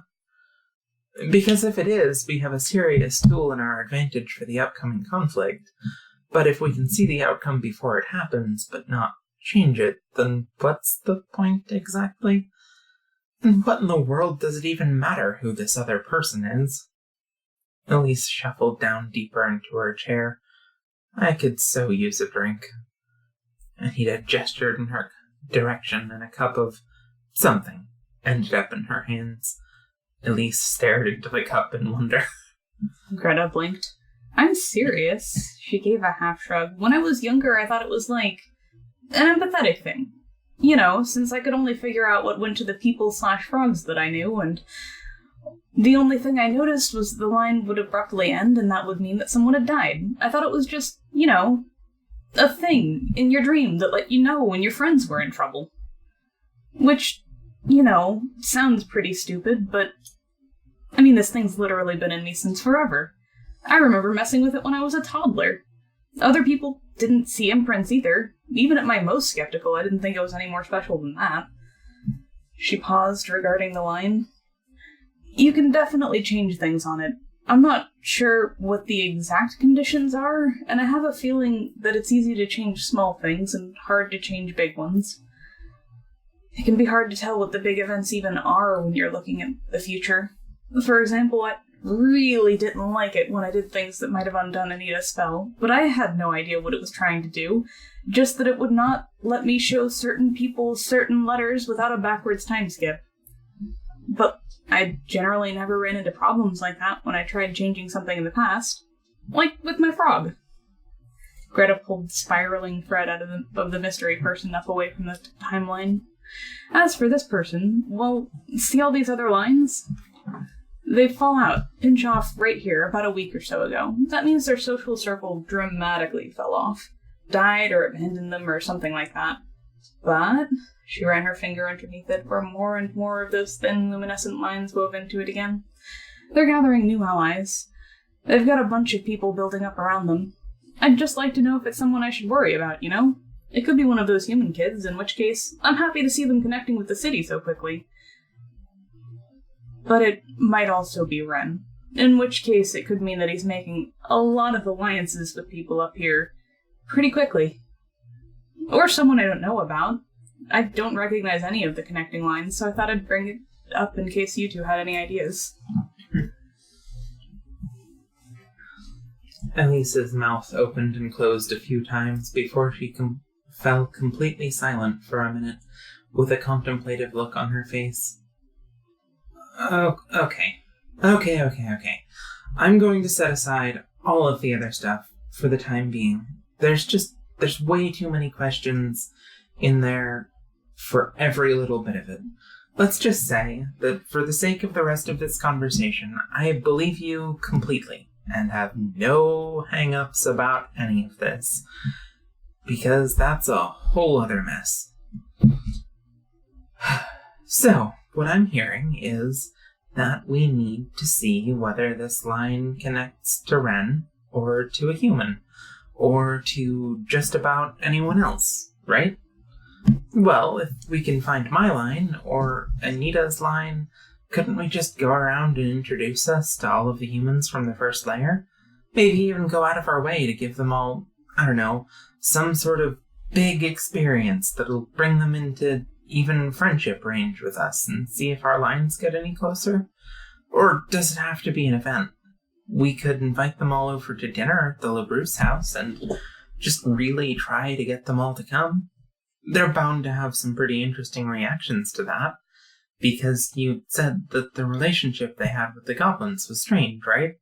Well, we could do this under the guise of mending bridges, and then all the humans and a bunch of lines we can probably trace should pinch together for a night. Right? Right?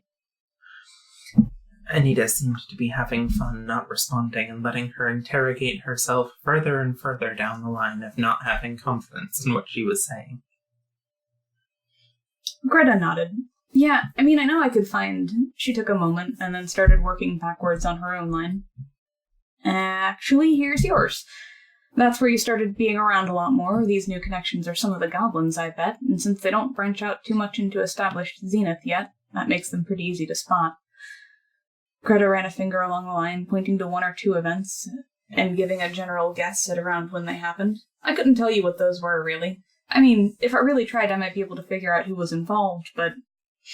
Greta looked over her shoulder. I'm not going to do that unless you ask. It's not important, and it feels kind of weird to look at stuff that far back that closely. As for Anita's, it's right here. Gathering people too, but neat allies and stuff. Greta gave a thumbs up. It's not that hard to figure out where people's lines are if you know enough of the connections.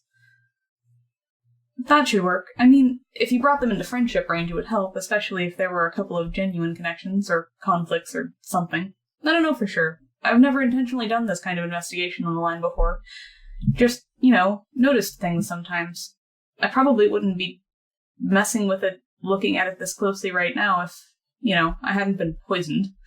She tipped an imaginary glass to whoever had pushed her to worry about people randomly doing a murder. But, that seems like it'd work. One way to know for sure. Elise looked thoughtful for a moment, then gave a nod and smiled. Got it. Leave that to me then, okay? You'll need to show up to the dinner, but I'll do all the planning and get everyone together, if that's okay? That all seems like something I can do, and with your crazy dream stuff and witch magic, I think it's best I grab some work I know I can do and stick to it.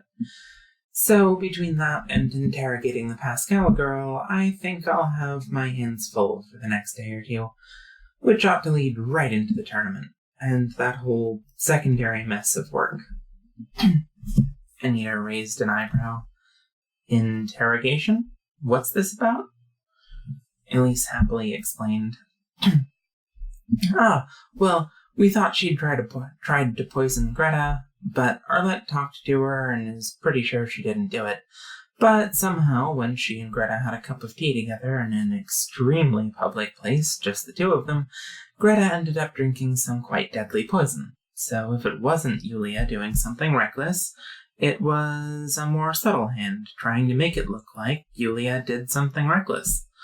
I'm thinking it was someone who has it out for Yulia, but would also be pleasantly surprised to see Greta go down at the same time. Seems like the easiest way to get the answer is to just grab Yulia. Tell her that her, quote-unquote, plan to kill Greta went off without a hitch and work from there. I'm sure she'll dig real deep into her enemies list if she is about to see what happens when the LaBruce family thinks you've poisoned one of their friends. Anita turned to Greta questioningly.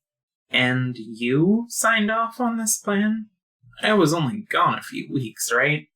What the hell happened? Not that I think it won't work, necessarily. It just doesn't seem at all your style.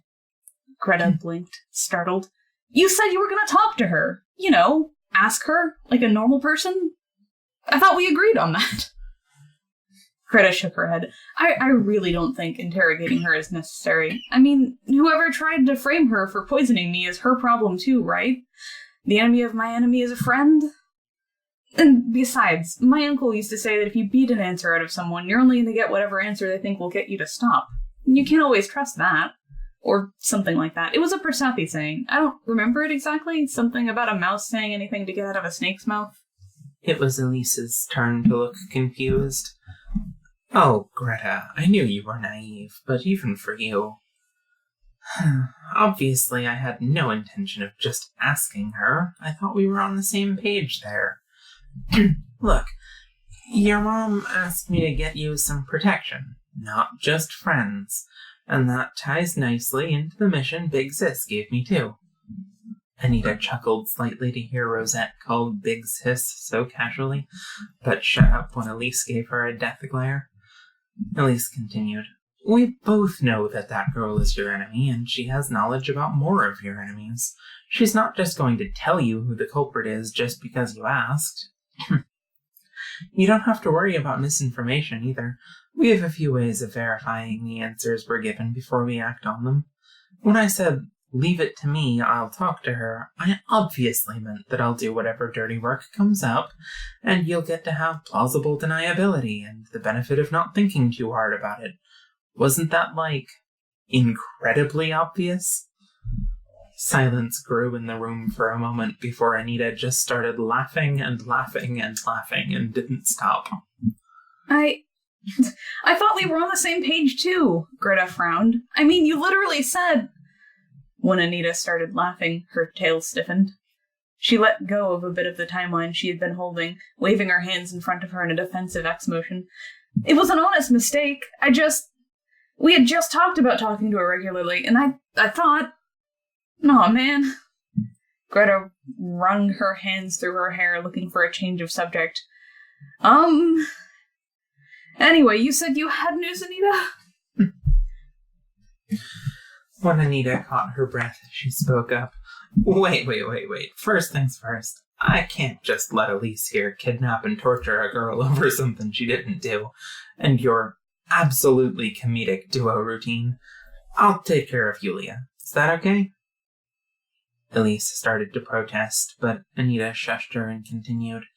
And if I don't produce satisfactory results by the end of... You said tomorrow, right? Yeah, tomorrow. I'll sign off on whatever it is you wanted to do to her. No questions asked. That sound all right? Elise started again. And how will I know if they're satisfactory results? Just take your word for it? Anita shrugged. You can watch if you want. Besides, this is up to Greta in the end. If she's fine with you disappearing people, then I guess I'll compromise. How are you feeling over there, Greta? Yes! Please take care of her, Anita. Greta's voice just about stuttered, looking mildly panicked for a moment, and I am interpreting that in the literal sense of the words. Take care of her, not take care of her, eyebrow waggle. Just take care of her.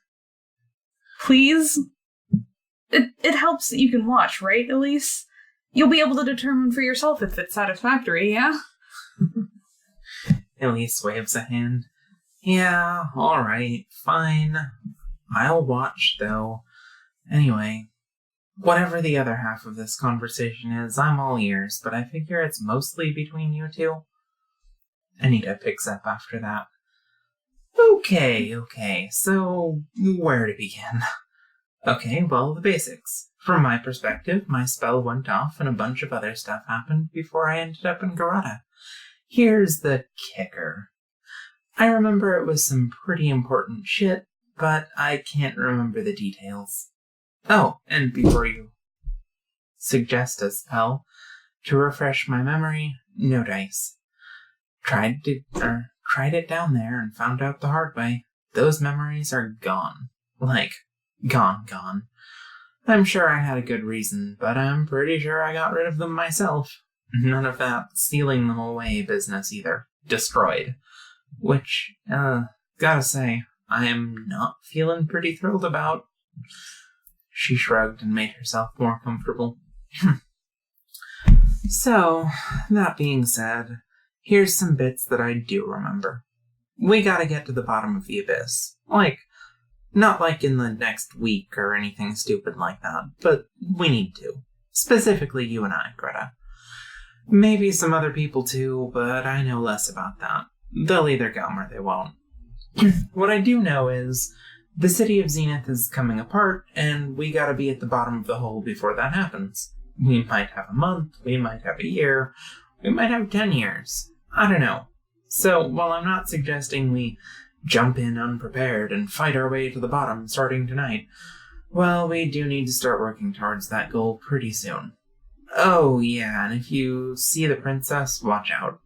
I'm pretty sure one of the major things my spell did was send her to the bottom of the hole, and she's not happy about it. But apparently she was about a day away from killing everyone in the city, so, fuck her. Sorry, I know she's your friend. Well, she had her time out at the bottom of the hole coming. When you say coming apart, are the people up here going to be safe if we make it down there in time? Greta looked up from her poems. Because if you're talking about jumping ship, just the two of us, I won't do it. You know that. Also, while I can prepare to go, I'm not going anywhere until I at least deal with the Ren situation. Maybe that means moving the deadline of the tournament up or seeing if I can get him to agree to some other terms, but I'm not going to leave it as it is. Probably still need to check. I probably still need to make sure the nobles are not hurting the people I care about up here too. I can't really check in myself from down there. Maybe we could caravan it, but that would slow us down a lot. Greta looked thoughtful. If it was a jump-off point to safety, getting all of Zenith together for a field trip didn't seem like such a bad idea. Except for, the infinite logistical issues. She didn't even want to think about what that would mean for the second layer, knowing even the small bit she did about it. She snapped her fingers. That's what that augury was about. Well, that clears up a lot. I mean, fair. She's my friend, and I'm sure she's not happy, but maybe some space will help her recover a little from that mania. She was really wound up the last time I saw her. Anita looked surprised for a moment. Huh? Oh, no, I think you misunderstood me. The city's coming apart. We're not going to the bottom to save it. Or ourselves, for that matter. There's no saving the city. And I don't know what happens to us or any other people when that happens. What I do know is we have to be at the bottom of the hole. Me and you. It's got nothing to do with jumping ship or preserving ourselves. Either everyone's gonna be fine, or being at the bottom of the hole isn't gonna help our chances any. We just have something down there that we have to be present for. I remember that part clear as day. My spell took me down there for a little while. I had a nice little chat with the princess and the queen bitch herself, Libestra. Dunno how much of that really happened and how much was a trippy I don't have a physical self anymore dream. Elise finally said something. Wait. I'm sorry, but you're telling me the city is going to be destroyed? And you're not even thinking of a way to save it. You're just going to the bottom of the abyss for Your own reasons? Anita gave her a look like she'd forgotten she was there again. Well, yeah? Look, I know you're shocked about all this, but try and hold it in. This is real important talk right here. Yes, the city is going to be destroyed. It's not a real city. Don't worry too hard about it. I'm sure Greta will fill you in later. She shrugged. Right. City. City is going to pop. I don't remember why we have to get to the bottom, just that it's super extra important to make use of the opportunity my spell created. And don't think for a second that if I thought it wouldn't increase their odds of survival even a tiny, tiny bit, I wouldn't be dragging every single person in the city down there with me, kicking and screaming if I had to. I agree with Greta. It's unacceptable to abandon even a single person we might be able to save. But I think that's out of our reach. As far as I can tell, we've just gotta hope the gods don't screw us over majorly. So, no caravans or anything. I get that you have responsibilities up here, but I'll do my best to make sure we have methods of getting back up or at least passing messages along. But my advice is not to spend too much time on problems like the nobility. There's not going to be a city to run before too long, and, well, I hope you're right about the princess. I don't want to end up fighting her using my physical body. I got enough of her trying to tear my goddamn spirit to shreds. Greta was silent for a while.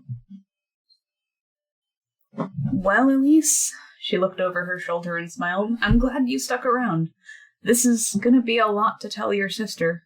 Let me know if you want me there for any of it. Some of this may be hard to swallow. If I'm understanding this right, and please correct me if I'm wrong, the only way to maybe save this city and the people I care about is to go to the bottom of the abyss. As soon as possible, it sounds like? Fine. I hope we're not depending on Libestra alone to not fuck the city over, because if we are, then fate calling me there is a bad sign. If Luna's in on it, we have a solid chance. She's a friend. It's worth trying, just in case. When the situation with Ren is concluded, I'll prepare for that in earnest. I'll go talk to him today and see if I can work something more immediate out. I'm going to rely on you, Elise, your sister, your family, to keep things as stable as possible, especially for the people I have to leave in order to do this. I only just got the goblins set up. The thought of leaving so soon before they're properly established is honestly gut-wrenching. Please. I know it's not just your decision to make. I know this puts you on the spot. It'll be hard for me to focus on doing what I have to do if I'm worried that things up here are going to be going wrong without me. I can't be in two places at once. Any help you can give me on this front is appreciated. That said, Greta looked at Anita, speaking in a flat, matter-of-fact tone. If it looks like this won't work when we actually get close, I'm going to craft a spell so large that it swallows this city to try and spit it back out through the letterbox in Garada. The both of them knew a suicidal spell when they heard it. Greta wasn't actually sure there wasn't some kind of cosmic law preventing her from doing something that huge in scope. She'd never heard of a spell consuming a city before, but if it came down to it, she would try. She would play every card she had and try to pull a fragile success out of certain failure before she admitted defeat. A Pyrrhic victory is still a victory. The Gambden curse has always been the inability to turn their backs on suffering, and Greta was a Gambden through and through. I mean, you made it there with your letters, which I know is no small feat, but that's why I'm not starting there. But understand, I'm not going to accept maybe saving everyone. I'm a witch. I will build a path. I haven't even begun to work on this problem yet. I'll go, don't get me wrong. But I'm not marching down there with my tail between my legs. I'm not giving up on everyone just yet. Anita spoke up, sounding hesitant. As sweet as all that was, I'm not actually sure it'll be a problem. Things are pretty different now, from the sounds of it. I mean, if we don't have to scale downward and upward thousands of feet through dangerous terrain, well, I'm just saying that our sample size might only be 2 right now, but on both of those, getting back to Zenith is pretty simple. instead of what used to be an 8 to 12 hour slog even at the bottom of the first layer. I don't actually think it's going to be an issue, but whenever we get to a new layer, I'll happily do the honor of stepping through first and then right back. After all, you've got a lot of people riding on your shoulders these days. Elise practically shouted, "What are you, stupid? One of those barriers used to kill people that walked through it. You can't just test something like that with your body. Greta just made that for you." Anita shrugged. "I mean, I'll throw a rat or something through first if I can, but somebody's got to test it. I'd prefer to risk myself than anyone else we might be with. Greta probably feels the same, but she can't offer because of everyone who'd be screwed without her, so here we are. Are you volunteering to come down and test it for us?" Elise stammered, "Oh, well, no, but can't you do a spell or something?" Sure, probably, maybe. Who knows? It'll depend on a billion things I can't predict, but if it comes down to it, I'll test it. If it doesn't go well, Greta can get her affairs in order, goblin-wise. That sound okay? Well, in a world where it's not a problem coming up from the who even knows how deep it goes isn't a week-long journey, I'll keep up with everything as best I can. As for that solution, unacceptable. I hate it. Let's see if we can find a better method of testing then. I hope the one other person who's supposed to get to the bottom of this big old pit doesn't just die. You're half of that equation, remember? Greta tipped her head. I mean, I know you said you thought things were different, but if you're not sure it won't kill you, we can't risk that. Anita shrugged. If it comes to it, I'll be fine. How many times have I cheated death so far? With the two of us there, we'll figure it out. But if it makes you feel any better, I won't jump through the door back and forth without making sure you don't have a genius idea to make sure I don't get killed, or take an unnecessary risk first. I'm used to being in the abyss, even if it's been a while. I know to be careful, and I know what I gotta do to make it down there too. So if it happens, we'll cross that road when we come to it. Besides, I actually had some pretty solid ideas for how to get past the barrier issue, before the place changed. It was the main thing I was working on, if you remember. Hell of a problem, sure, but I'm not too worried about it. Are you? Obviously I'm worried about it. You should let me go first. I have an already operating death cheat that doesn't rely on, well, I'd done it before. No way! If anyone is cheating death again, it's gonna be me. Save your spell till it happens, naturally. But I've been working on this problem for decades. If it's gonna kill one of us, it's gonna be me. Elise spoke up. Are you two kidding me right now? Are you seriously having a childish fight about who gets to die? What? No! Gets to die? I just said I wouldn't. Greta pouted. Anita, it won't be a waste. I just don't want to risk you or me, and we've both got to be down there. It's not going to kill me, or either of us, if you just let me do the walking. Elise buried her face in her hands as Anita continued the conversation. Greta, I called dibs on this problem before you were born. You can't just swoop in and try to solve it under my nose. I'll be just fine too, I get that you're feeling pretty strong after having literally reconstituted me from a million pieces, but I'm feeling pretty great having a body again, too. Don't tell me I'm going to have to beat you to the punch to get to my own work, too, because I'll so do it. Pretty sure I run faster. Is this about to be a race? Because I will put you down, little girl. Elise shouted again. Okay, both of you, stop right there. This is stupid. You're being stupid. We don't even know that this will be a problem. And if it is, there are so many better ways of solving it than either of you stepping through just to see if it kills you, miraculously coming back to life or no. So both of you, act like adults for 2 seconds and come to the reasonable understanding that you can figure it out if it's even a problem, or if you're not capable of doing that in a mature way, find someone mature enough to make the decision for you. Greta's tail wagged. See, Elise is on my side. You shouldn't be stepping through the barrier. Elise glared at Greta. I am on no one's side. If anything, I'm on the side of reason. No one should be stepping through a barrier just to see what happens. Anita added, but if it has to, it should definitely be me. Elise rounded on her. Do I need to get your wife in here and tell her what you two have been talking about, or are you capable of dropping this right now? Anita whistled. Damn, Greta, maybe this one is a keeper. Scary. Well, I did start from just telling her not to do it, because of the reasons. I think that puts us more on the same side anyway. I told you Elise was cool. Elise added, at this rate, I'll be the next one to poison you.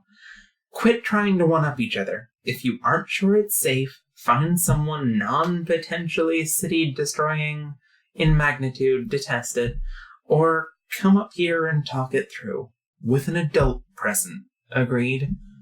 Anita quipped. I'm an adult. Elise snapped back. I'll believe that when you act like one. I mean, I think that's pretty reasonable. Yeah, fine. Thanks for listening, everyone. Yeah. I hope you enjoyed this session as much as we did. It went long. While. I mean, to be fair, a lot of that is just fucking reading. Yeah, cutscenes. I told you it would be long. You didn't believe me, and I told you it would be long. I know you told me. You thought it would be a half an hour. I did. You were like, no, you thought it would be shorter than that. You thought it would be 20 minutes. You thought it would be 20 minutes, girl. A page a minute. Yeah. Who do you think you are? Chloe? Chloe Fast Lips? That's Quick not Lips? a nickname I think I've earned.